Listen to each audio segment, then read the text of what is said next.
Hello, English learners. Welcome back to English Pod. My name is Marco. And I'm Erica. And we're bringing you a very advanced lesson today. That's right. We're talking about another business topic, aren't we?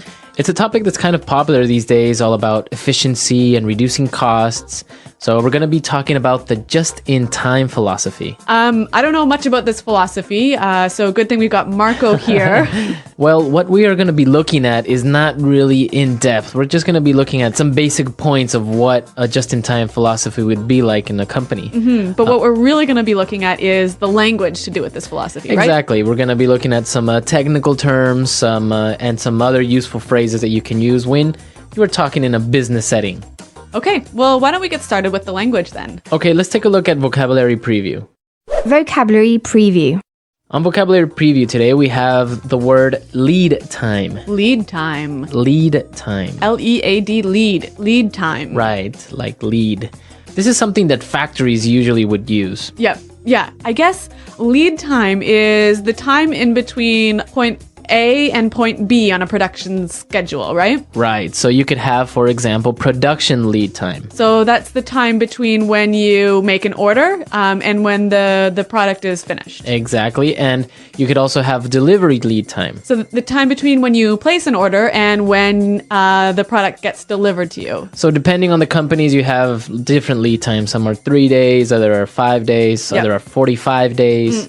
And we at English Pod have a 2-week lead time for our podcast, right? But our delivery lead time is every other day. That's true. Nice. Okay, that's all we're going to be previewing today. So why don't we just listen to the dialogue and then we'll come back and explain some of these tricky vocabulary words that we'll see.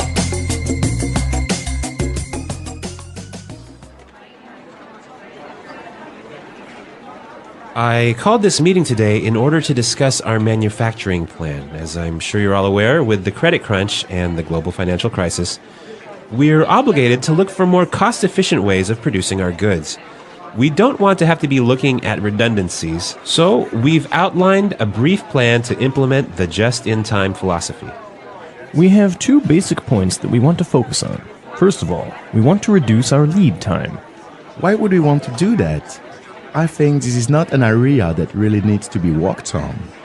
Well, we want to reduce production and delivery lead times for better overall efficiency. Right. Production lead times can be reduced by moving workstations closer together, reducing queue length, like, for example, reducing the number of jobs waiting to be processed at a given machine, and improving the coordination and cooperation between successive processes. Delivery lead times can be reduced through close cooperation with suppliers, possibly by inducing suppliers to locate closer to the factory or working with a faster shipping company. I see. That makes sense. The second point is that we want to require supplier quality assurance and implement a zero defects quality program. We currently have far too many errors that lead to defective items, and therefore, they must be eliminated. A quality control at the source program must be implemented to give workers personal responsibility for the quality of the work they do and the authority to stop production when something goes wrong. I'm with you on this one. It's essential that we reduce these errors. We've got to force our suppliers to reduce their mistakes. Exactly. Well, let's look at how we're going to put this plan into action. First,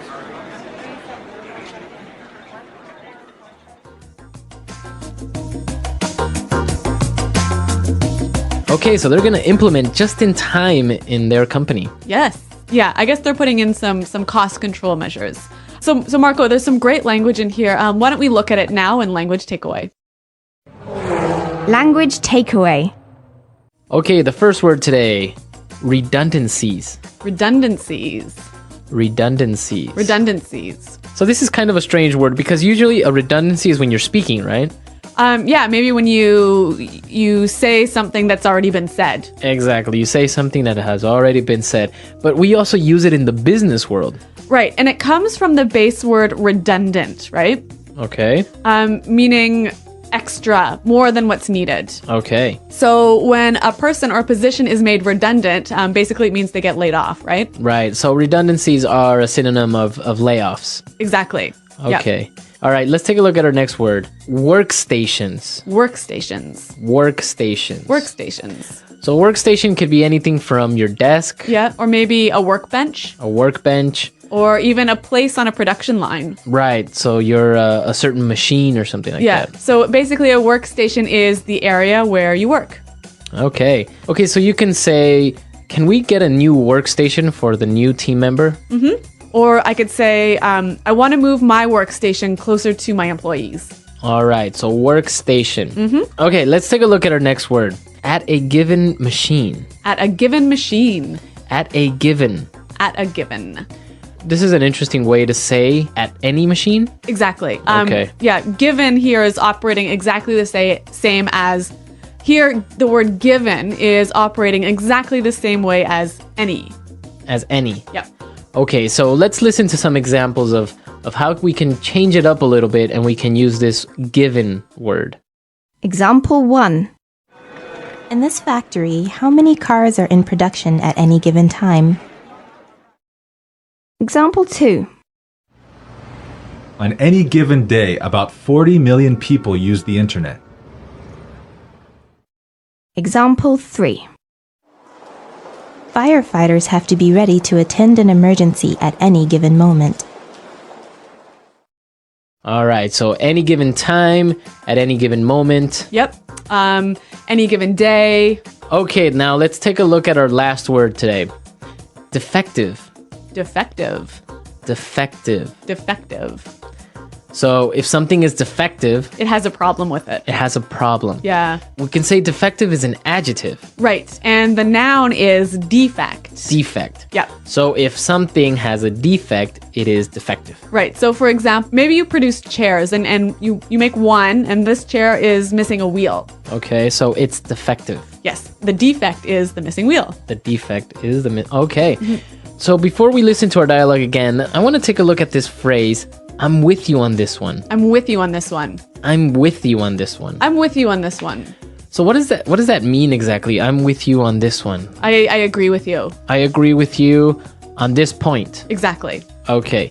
So if you agree with somebody on a certain point, you would say, "Oh, I'm with you on this one. I agree with you." Exactly. Okay. So now let's listen to our dialogue again, and we'll come back and talk a little bit more about the history of this just in time.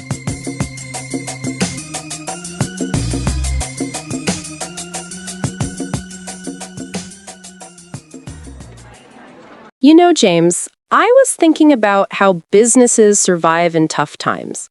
Some companies waste so much money storing products in giant warehouses, and others find smarter ways to cut costs. Exactly, Sophia.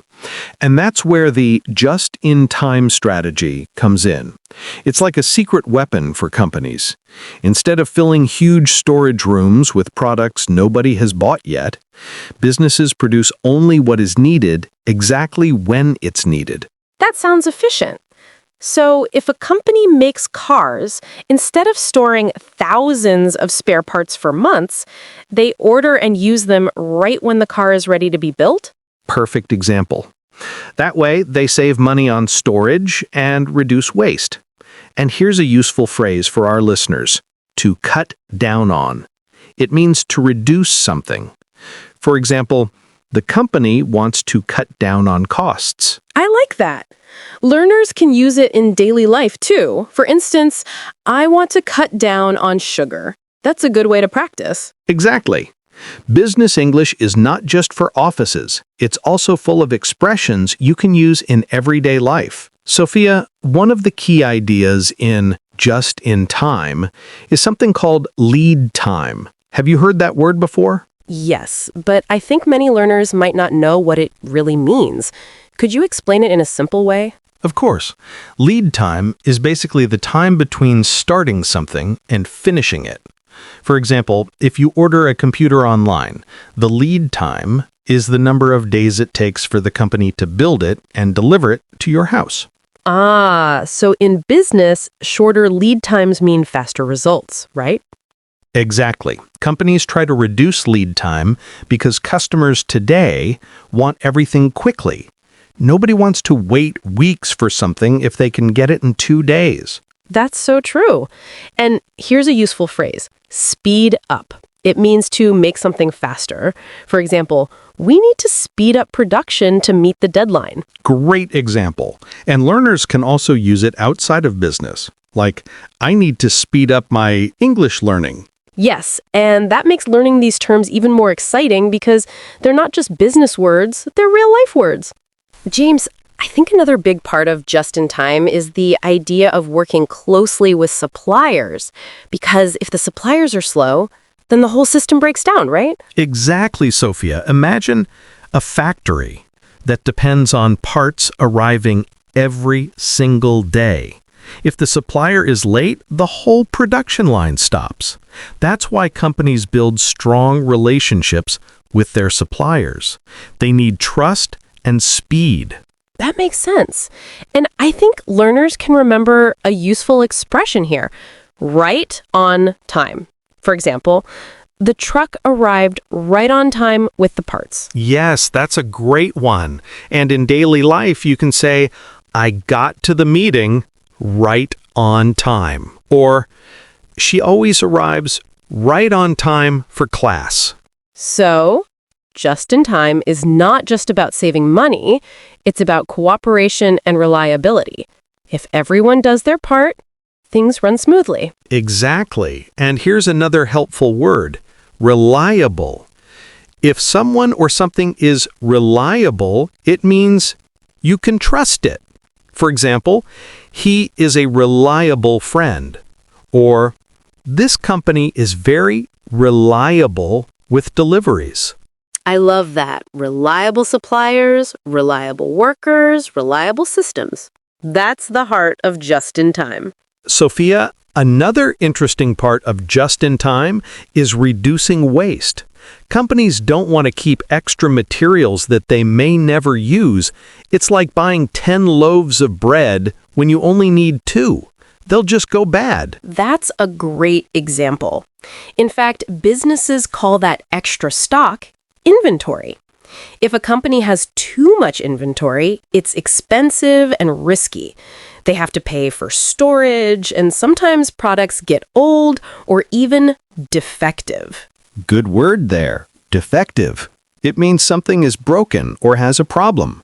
For example, this phone is defective. It doesn't work properly. Exactly. And learners can use the phrase go to waste.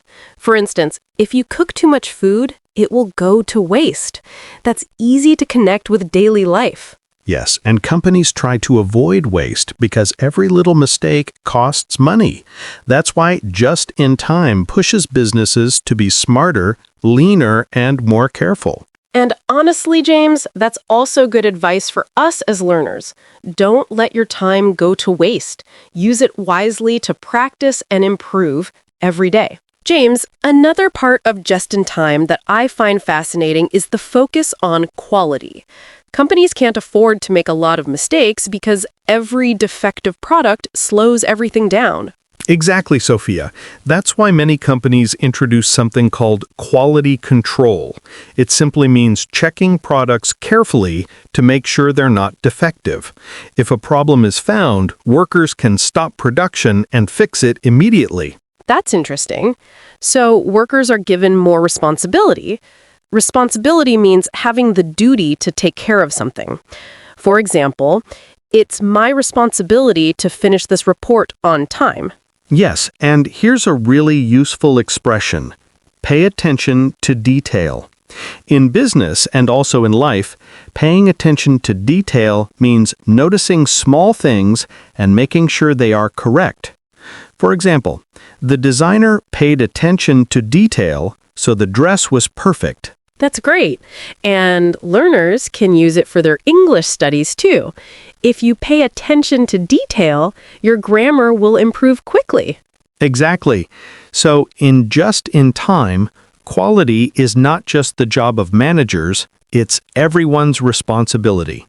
If everyone pays attention to detail, the whole company becomes stronger. Sophia, you know what else is really important in Just in Time? The way companies organize their workstations. If the layout is messy, workers lose time moving around and waiting. That's true. A workstation is simply the place where you do your job, like a desk, a machine, or even a small space in a factory. If it's well organized, everything runs faster and smoother. Exactly. And companies often try to put workstations closer together so employees can communicate easily. That reduces waiting time, or what we call bottlenecks. Bottlenecks? That's an interesting word. Can you explain it simply? Sure. Imagine a bottle of water. The liquid flows quickly through the wide part, but at the neck, the narrow part, it slows down. In business, a bottleneck is a point where the process gets delayed. For example, the printing department is a bottleneck because it takes too long. That's such a useful image, and learners can use it outside of business too. Like, traffic was a bottleneck on my way home. Perfect. So, just in time teaches us that if you fix bottlenecks and organize workstations properly, you save both time and energy. And that makes life easier for everyone, workers, managers, and even customers. James, I think one of the reasons just-in-time became so famous is because of Toyota. They used this method to completely change the way cars were made. Yes, exactly. Toyota is often seen as the master of just-in-time. They learned how to produce cars without storing huge amounts of extra parts.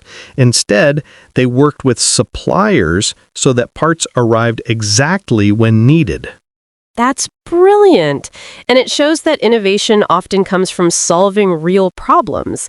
In Japan, space was limited, so companies couldn't afford giant warehouses. They had to be creative. That's right. And here's a phrase learners can use. Think outside the box. It means to be creative and find new solutions. For example, the team thought outside the box and found a faster way to complete the project. Great phrase. And it works in everyday life, too. I had to think outside the box to plan a surprise party for my friend. Exactly. Toyota's success shows us that just-in-time isn't just about saving money. It's about thinking differently, solving problems, and creating smarter systems. And learners can take that same lesson. If you want to improve your English, sometimes you need to think outside the box, try new methods, new apps, or even practice with songs and movies. Sophia, what's also interesting is that just-in-time can sometimes create new challenges. For example, if one part of the system fails, everything else can stop. That's true. If a supplier is late or if one machine breaks down, the whole production line can be delayed. That's why flexibility is so important in business. Yes, flexibility means the ability to adapt quickly when something changes. For example, good managers need flexibility to deal with unexpected problems. That's a useful word. Learners can also use it in daily life. Yoga helps me improve my flexibility, or I need flexibility in my schedule. Exactly. And here's another expression, Plan B. It means an alternative plan when the first one doesn't work. For example, our supplier was late, so we used Plan B and ordered from another company. I love that. And learners can practice it with personal examples. If it rains, my plan B is to watch a movie at home. Perfect. So even though just-in-time is powerful, companies still need flexibility and a strong Plan B to stay successful. And that's a great life lesson, too. Always be prepared for surprises. James, I think the beauty of just-in-time is that it's not only a business strategy, it's also a mindset.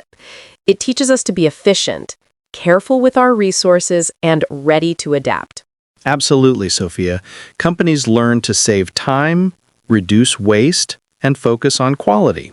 But English learners can also take this idea for their own studies. That's so true. Instead of waiting for the perfect time to practice, learners should study just in time, whenever they get a chance. Even 5 minutes of practice can make a big difference.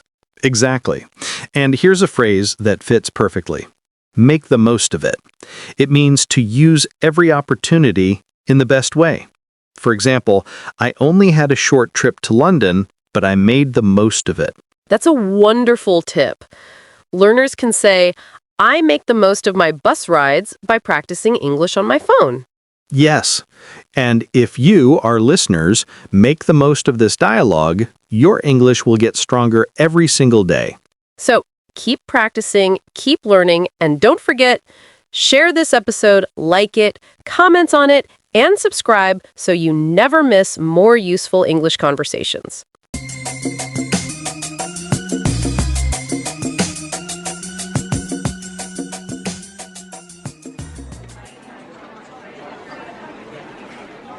I called this meeting today in order to discuss our manufacturing plan. As I'm sure you're all aware, with the credit crunch and the global financial crisis, we're obligated to look for more cost-efficient ways of producing our goods.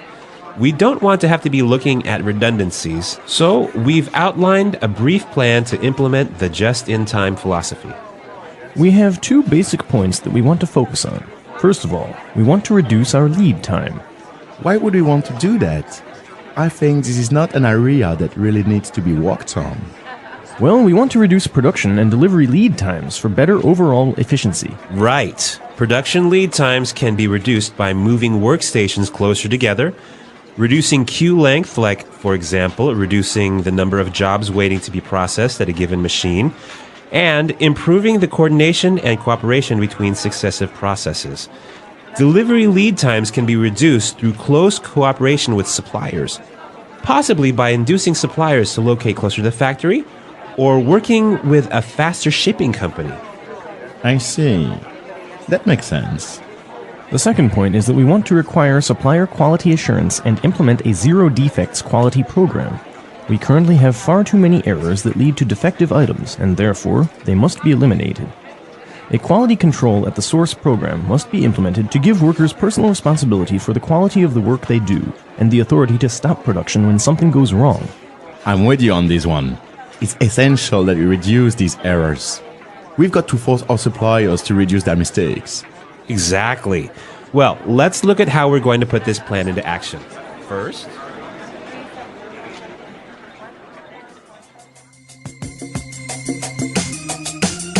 All right, so Marco, I mentioned at the beginning of the lesson that I don't know much about just-in-time, but luckily you do, right? Yeah, I know a little bit about it. So tell me a little bit about where this philosophy came from. What are the origins of this idea? It actually became really popular with Toyota, and it was called the Toyota production system. So many people think it's Japanese, but in reality, the Japanese got it from the United States. It's a philosophy that was thought up by Ford Motor Company in order to improve their production line. But when the Japanese visited Ford Motor Company, it wasn't fully implemented yet. And oddly enough, they found this philosophy working already in a Piggly Wiggly. What's a Piggly Wiggly? Piggly Wiggly was a chain of grocery stores in the United States. Okay. I'm not sure if they're still around, but yeah, they were really big, and basically Piggly Wiggly was using this to improve their whole system of shipping and of stocking and everything. Okay, so how does it work? So basically what you try to do is make your processes more efficient, reduce the amount of space you're using, etc. And this was really important for Japanese because, of course, they don't have that much space in Japan to have this huge warehouses like in other countries. So what you're saying is they're producing goods just for the time they need it, right? Exactly. So trying to not be overstocked. Yeah. Or have like a long lead time or something. Long lead times where you have to keep something like in a warehouse. Yeah. Exactly. Yeah. So that's why it's so efficient. And also it's about improving the efficiency between processes. So what's sometimes called a bottleneck. You can have really good processes in the beginning, but in the end, maybe you have only one workstation that's taking all these orders and everything gets bottled up and it causes delays. Slow, yeah. So in the dialogue, they want to implement the just-in-time strategy as a way of avoiding redundancies. But it sounds to me like actually this might cause redundancies sometimes. Well, yeah, sometimes it does. Sometimes when you make workstations more efficient or when you make all your processes work more fluidly, sometimes inevitably you will have to lay off some people that are redundant. Okay. Have you ever worked in a company where they've implemented just-in-time? No, actually, I've never really worked at a place where this philosophy was working, but I did used to work at a place where we had Six Sigma, which is which is a little bit similar. Yeah. Well, I guess we'll need a lesson on Six Sigma in the future. Yeah, we'll see if we come out with Six Sigma and what it means, and it's kind of interesting, but we want to hear what you think.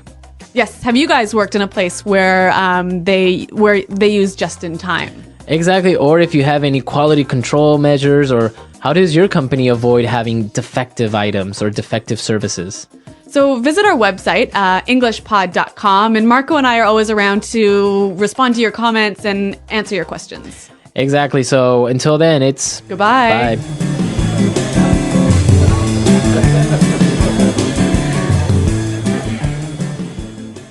Welcome to World Pod English Video.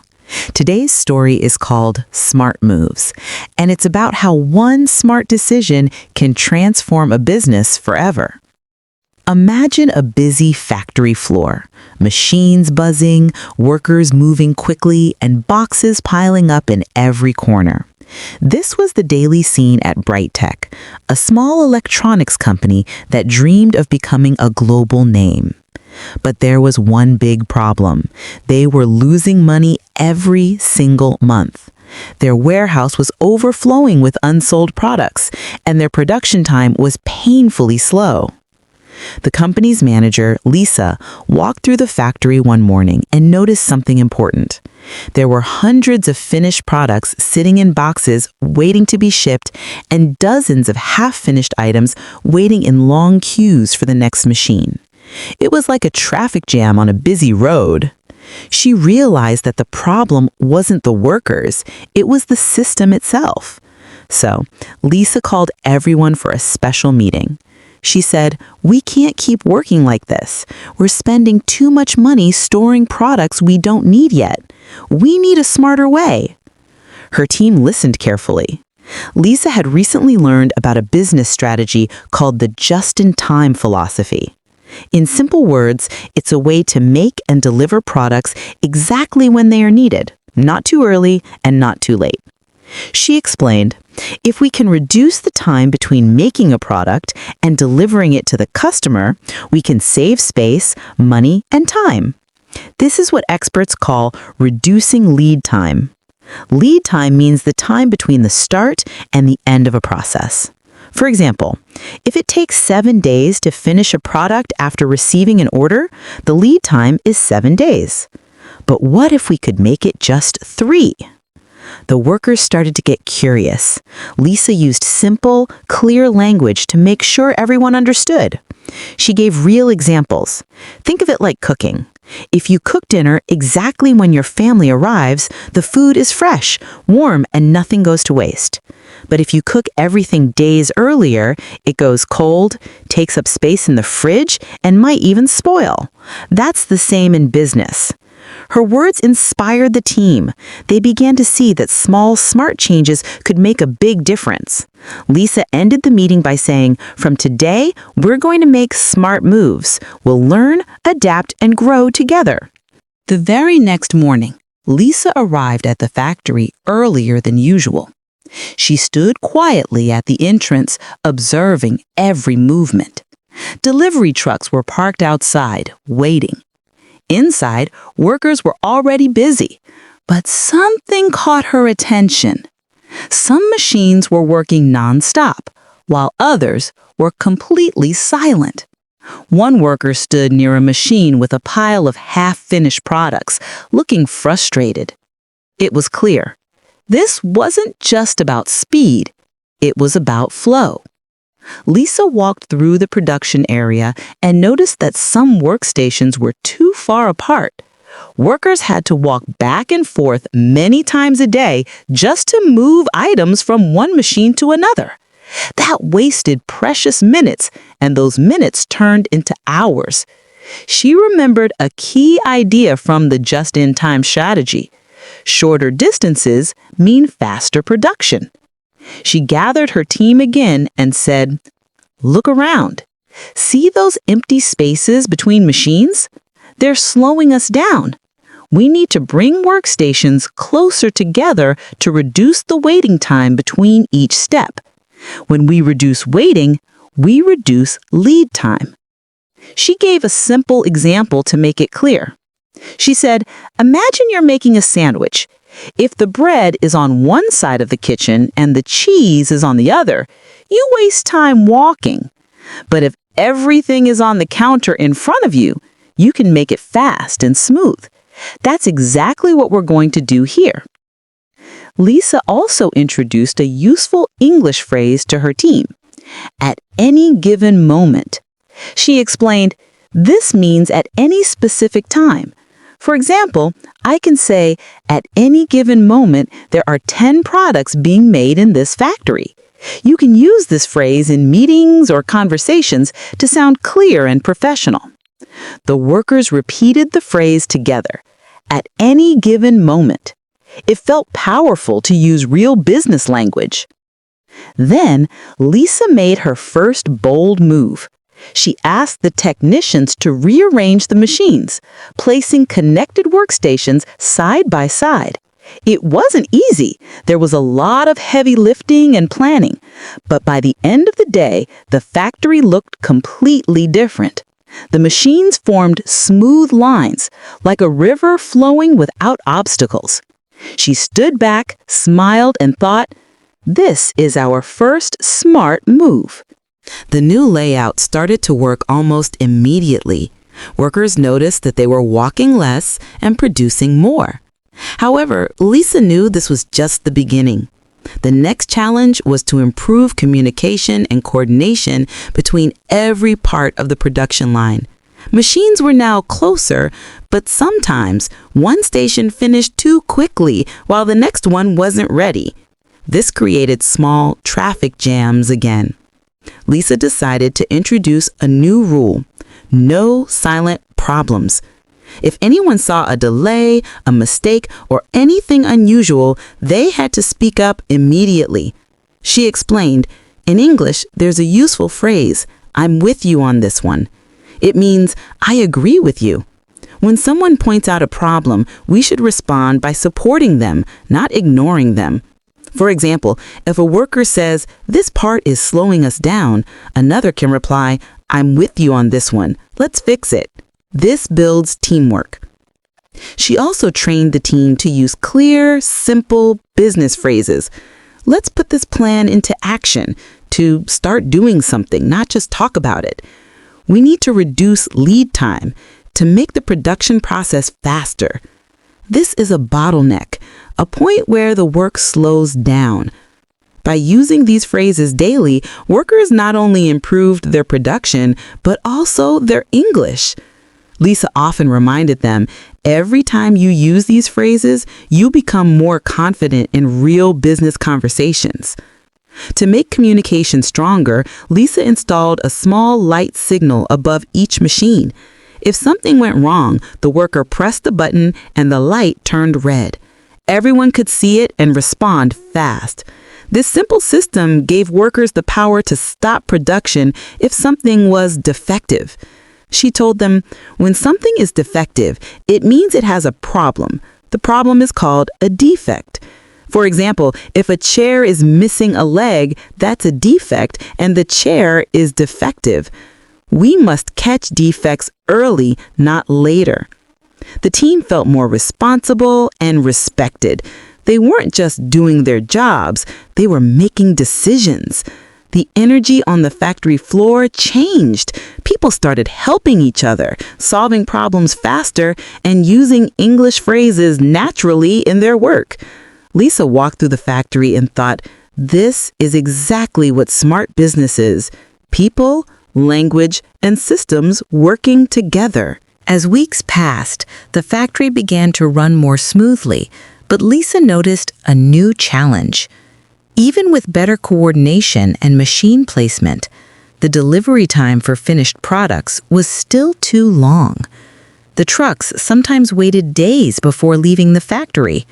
This delay cost money, space, and customer trust. Lisa understood that production and delivery had to work together like two hands clapping. If one was late, the whole rhythm was lost. She called a meeting with the shipping team and suppliers. She spoke clearly and confidently, using practical business English. We need to shorten our delivery lead time. Lead time, she reminded them, is the total time between starting a process and finishing it. We've improved production lead time, but now delivery lead time must catch up. Lisa gave them an easy-to-understand example. Imagine ordering a pizza. If the pizza is ready in 10 minutes, but the delivery takes 2 hours, you won't be happy. In business, it's the same. Our product should reach the customer fresh, fast, and right on time. One of the delivery managers explained that some suppliers were far away and transportation was slow. Lisa saw an opportunity. She suggested, what if we work with suppliers who are closer? Or ask our current suppliers to keep some stock near our factory. That way we can move goods faster without wasting time. She also introduced a powerful phrase, put a plan into action. She told the team, talking is not enough. Today we'll put a plan into action. We'll contact suppliers, find better shipping options, and make smarter deals. The team spent the entire day making phone calls, comparing delivery companies, and negotiating with suppliers. Lisa encouraged them to use clear English phrases like, "We're looking for faster delivery options. Can you reduce the lead time for us? We want to build a closer partnership." Within 2 weeks, Brighttech signed contracts with 2 new shipping companies that guaranteed faster service. One supplier even agreed to store some materials in a small warehouse near the factory, which was a game changer. Soon the trucks started leaving the factory more often, carrying fresh products to customers without delays. Customers noticed the difference and began giving positive feedback. Lisa smiled as she read the messages. Fast delivery, great service, reliable company. She knew they were not just improving business, they were building a reputation. One quiet afternoon, Lisa sat in her small office overlooking the factory floor. The machines were humming in harmony, and the delivery trucks were moving on schedule.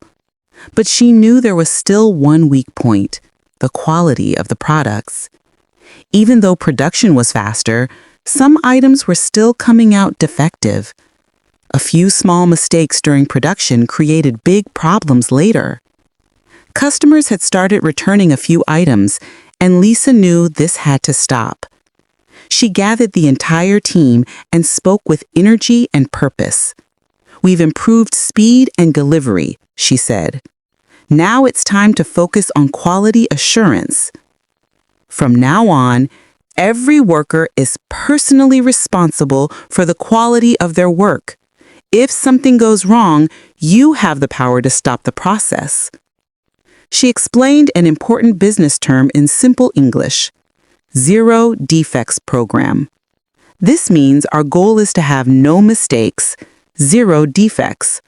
Of course, nobody is perfect, but if each of us checks our work carefully and speaks up the moment we see a problem, we can get very close to perfection. Lisa gave practical examples. If a product is missing a part, that's a defect. If a screen is scratched, that product is defective. In English, we say, "This product has a defect," or "This is a defective product." These are useful phrases in business conversations, especially in factories and quality checks. She also taught them how to express responsibility in English. Useful phrases like, "I'll take responsibility for this," "I noticed a defect here," "This doesn't meet our standard," "Let's fix it before it goes further." To make this program real, Lisa placed small signs at each workstation that said, "Quality starts with me." She wanted everyone to feel empowered. She told them, if you see something wrong, you don't need permission to stop. You are the quality control. The change was immediate. Workers began to check carefully at every step. Mistakes that used to slip through were now caught early. One worker, Maria, noticed a small defect in a circuit board and stopped the line. Before, she might have stayed quiet, but now she confidently said, "I noticed a defect here. We need to fix it before it continues." Her English was clear, and her actions saved hours of future work. Lisa watched this moment with pride. It wasn't just about machines anymore. It was about mindset.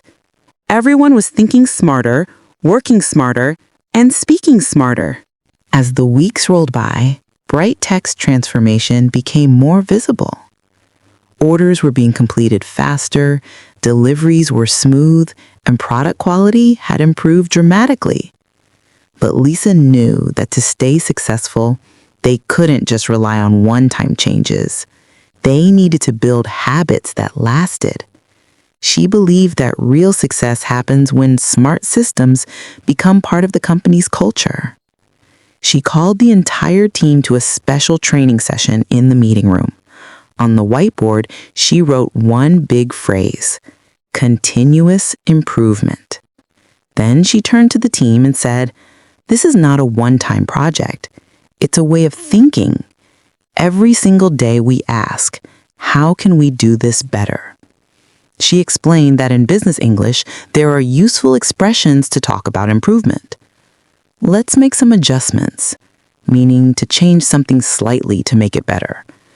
We need to work more efficiently, meaning to save time, energy, or resources.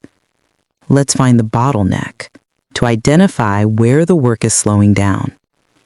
She walked them through a real example. In production, even if one workstation slows down, everything behind it starts waiting. That's called a bottleneck. Just like in traffic, one narrow road can cause a long line of cars. If we fix the bottleneck, the whole line moves again. Then, Lisa divided the team into small groups and gave them a challenge. Find one problem in their daily work and suggest a practical solution. At first, some workers were shy, but she encouraged them to speak clearly and confidently in English. One group said, "We can rearrange the storage shelves to make tools easier to find." Another suggested, "We should label the parts better so new workers don't waste time searching." Lisa was impressed. She smiled and said, "These are great ideas. This is what smart business looks like. Not only better systems, but better people." One crisp morning, Lisa received a message from the company's biggest client. They were impressed with Bright Tech's recent performance and wanted to place a much larger order than usual. It was the kind of opportunity that could take the company to the next level, but it would also test everything they had built. The order was huge, the deadline was tight, and there was no room for mistakes. Lisa gathered her team in the production hall. She looked around at the confident faces and said, "This is our moment. We've made smart moves, improved quality, and reduced lead time. Now, let's prove what we can do when the pressure is high." She reminded them of one essential principle: planning smart is better than working in a rush. "We're not going to panic," she said.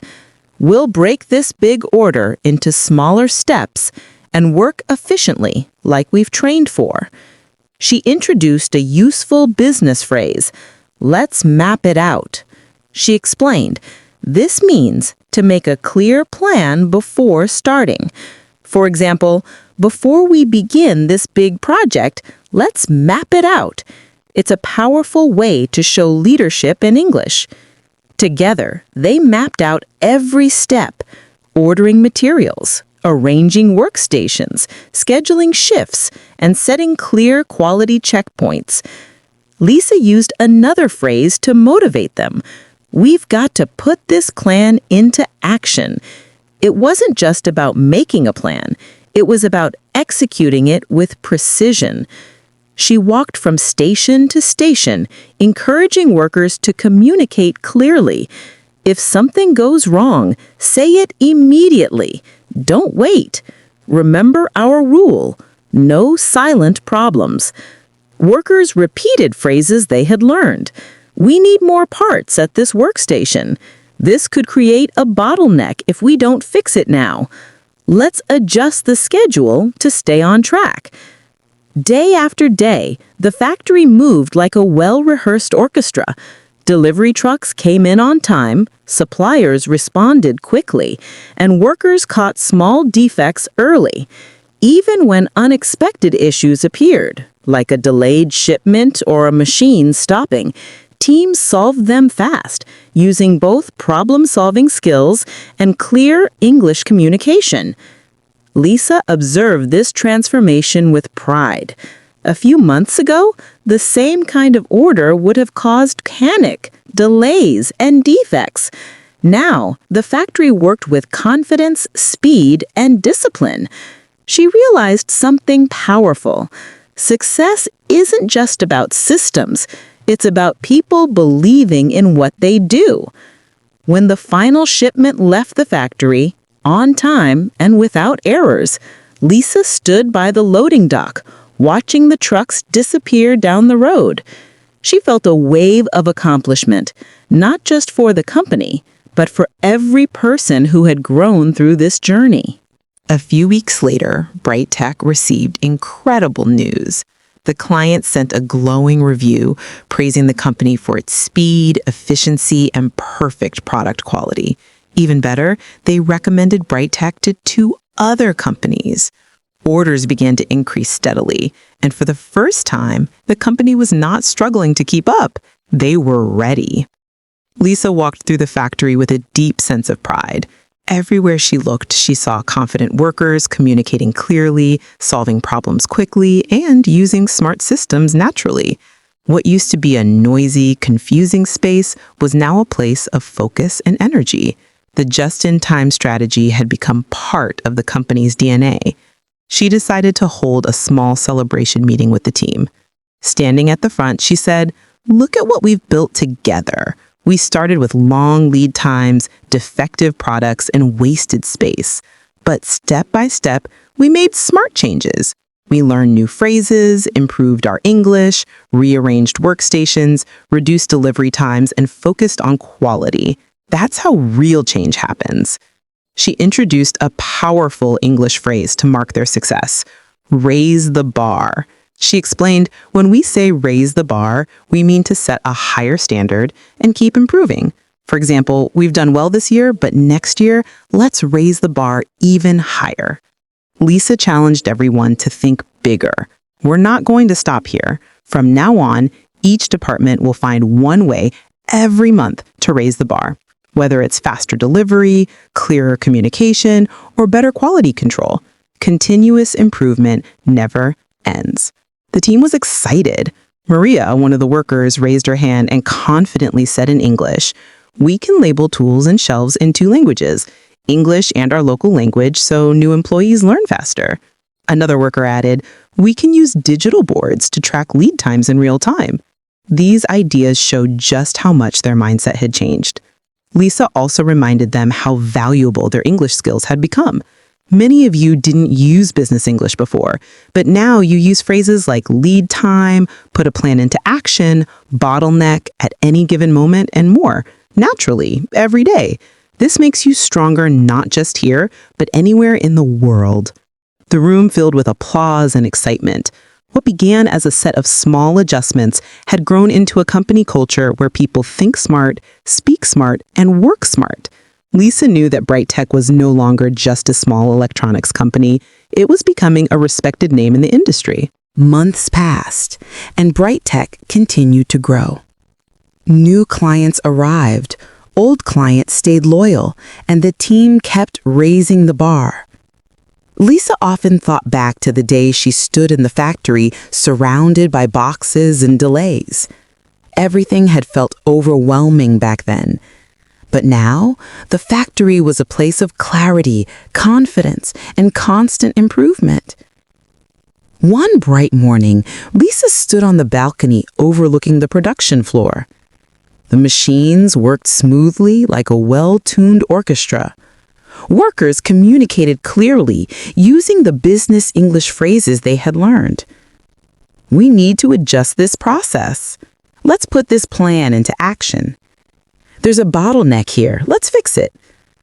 At any given moment, we should know our lead time. It wasn't just about efficiency anymore. It was about mindset. Everyone felt responsible for quality, speed, and success. The just-in-time strategy was no longer a theory. It was real, alive, and part of their daily work. Lisa walked downstairs and gathered the team for a quick talk. She smiled and said, "Look around. This is what happens when smart ideas meet strong teamwork. We didn't need expensive magic. We just needed the right strategy, clear communication, and a commitment to keep improving every single day." She shared one final phrase that she loved: "Success is built step by step." She explained each change we made was like a small step. Rearranging workstations, reducing lead time, improving delivery, focusing on quality, each step mattered. And together, those steps created something powerful. The team cheered. Many workers had not only improved their skills, but also grown in confidence. Some had started leading small groups, others had become trainers for new employees, and everyone felt proud to be part of something meaningful.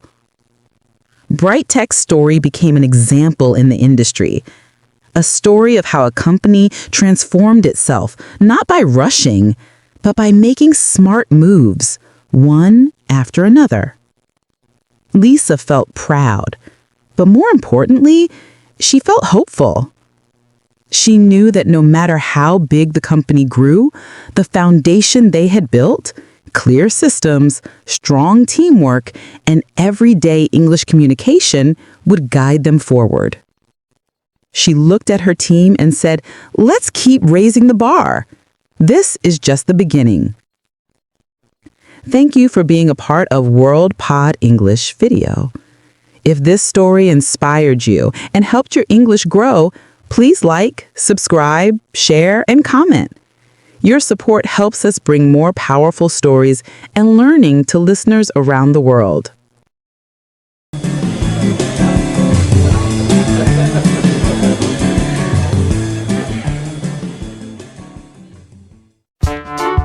The English Pod Audio Review. Listen to the meaning, then say the vocabulary word.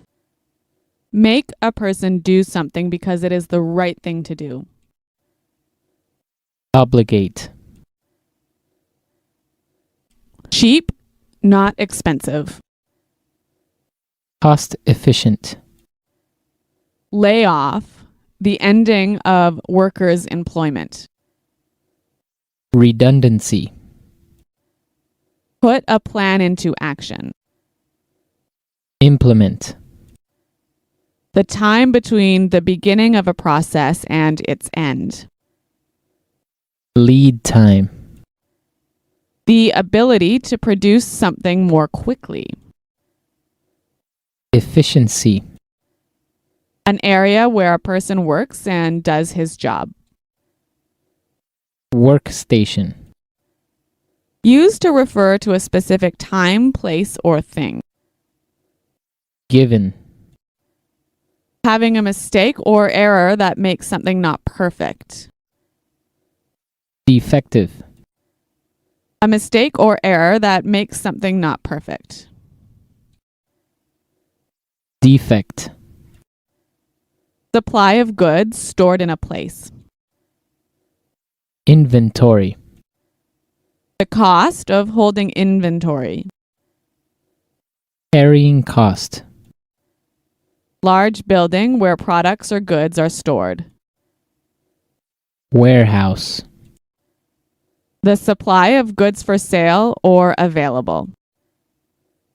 Stock. Something that slows a process down. Bottleneck. Let's try that faster. Having a mistake or error that makes something not perfect. Defective. Large building where products or goods are stored. Warehouse. The supply of goods for sale or available. Stock. Something that slows a process down. Bottleneck. The ability to produce something more quickly. Efficiency. Cheap, not expensive. Cost efficient. Supply of goods stored in a place. Inventory. Put a plan into action. Implement. A mistake or error that makes something not perfect. Defect. An area where a person works and does his job. Workstation. Make a person do something because it is the right thing to do. Obligate. The time between the beginning of a process and its end. Lead time. The cost of holding inventory. Carrying cost. Layoff. The ending of workers' employment. Redundancy. Used to refer to a specific time, place, or thing. Given. Now say the word and hear it in a sentence. Redundancy.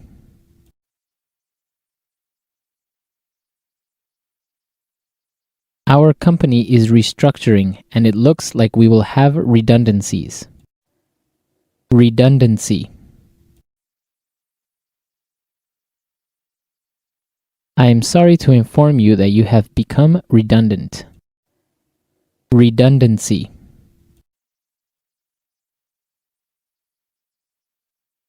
We have to prepare a plan to handle potential redundancies. Lead time.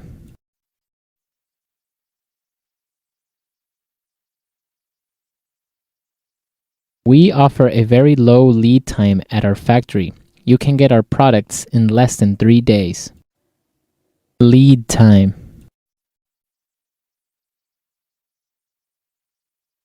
The standard lead time for manufacturing tires is about 1 week. Lead time.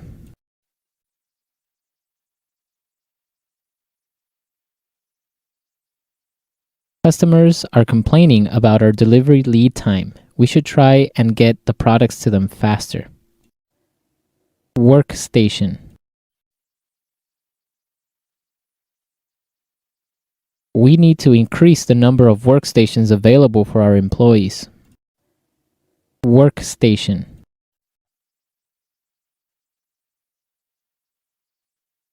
We have a total of 20 workstations, but 2 of them are not functional.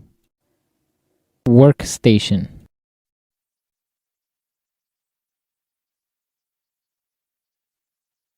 Jim, you should clean up your workstation. You have papers and garbage everywhere. Given.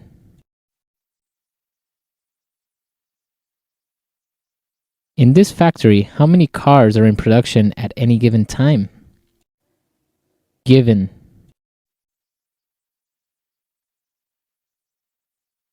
On any given day, about 40 million people use the internet. Given.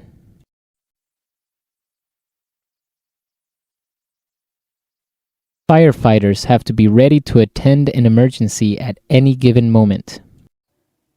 Defective. Can I return this defective TV? It doesn't work. Defective.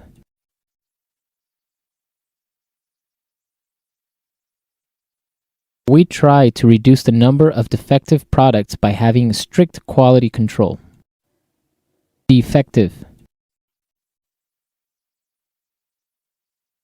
It seems that a defective light bulb was the cause of the fire.